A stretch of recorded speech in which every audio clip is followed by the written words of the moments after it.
Dans cette séquence, nous allons faire un exemple d'application sur le logarithme décimal. Voici le contexte. On pose module de h de j oméga, on se souvient, les deux barres ici, ça veut dire module, comme étant 1 sur racine de 1 plus oméga sur oméga 0 au carré. Et on pose g dB, parce qu'en fait, ça c'est une forme qui va caractériser une expression en décibels, qui vaudra 20 log du module de h de j oméga.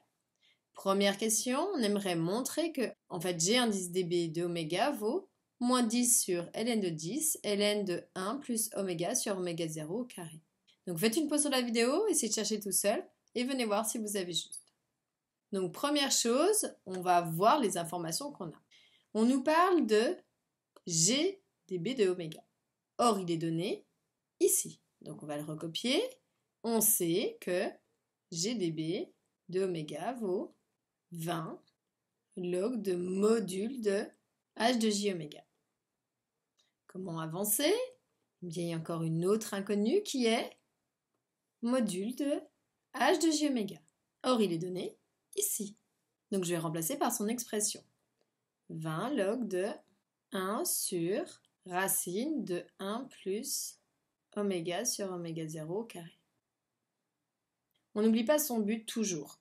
Si je vais voir l'expression qui m'intéresse, c'est-à-dire avoir quelque chose ln de 10. Donc, il n'y a plus la forme log. Donc, ça veut dire qu'il faut savoir la définition de log de x. Donc, log de x, par définition, c'est ln de x sur ln de 10. C'est intéressant, je retrouve une histoire de ln de 10 ici. Donc, on va remplacer. Donc, on recopie tout ce dont on ne touche pas. Donc, ça fait 20 fois. Donc, au lieu de log, j'écris ln de ce qui est en rouge. Tout ça divisé par ln de 10. Donc, ensuite, comment s'arranger? Donc, déjà, je ne vais pas toucher à mon ln de 10, puisqu'il apparaît ici. Donc, je vais recopier mon coefficient. J'en ai 20 sur ln de 10 et je vais voir comment je peux transformer ce qui reste, c'est-à-dire ceci. Première chose à observer, je vois que c'est 1 divisé par quelque chose et j'en fais son ln. Donc ça doit me rappeler, c'est la formule 4. ln d'un inverse, c'est moins ln de a.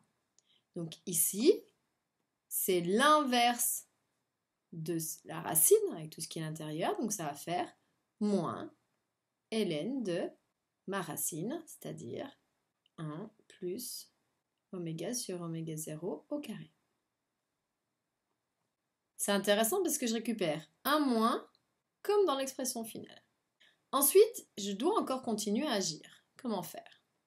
Donc on voit que j'ai le ln d'une racine. Et donc là, ça doit faire appel à la formule 5. ln de racine de a, c'est 1 demi de ln de a. Donc le signe moins qui est ici, je vais le passer devant. Donc on a moins 20 sur ln de 10. Et donc on va multiplier. Donc on a dit que ln de la racine, c'était 1 demi du ln de a, c'est-à-dire 1 plus oméga sur oméga 0 au carré. Si on compare, on y est presque. J'ai le ln de 1 plus oméga sur oméga 0 au carré comme ici. C'est juste ici les coefficients qui ne sont pas les mêmes. Normal, on va simplifier. J'ai 20 divisé par 2. Il va me rester 10. Donc si je recopie, j'ai mon moins 10 sur ln de 10 fois mon ln de 1 plus oméga sur oméga 0, le tout au carré. Et si on compare, c'est bien la même expression que ce qui m'était demandé. Donc vous voyez, on commence à utiliser les formules du ln pour aller faire un petit peu de physique. Donc on va aller voir la deuxième question.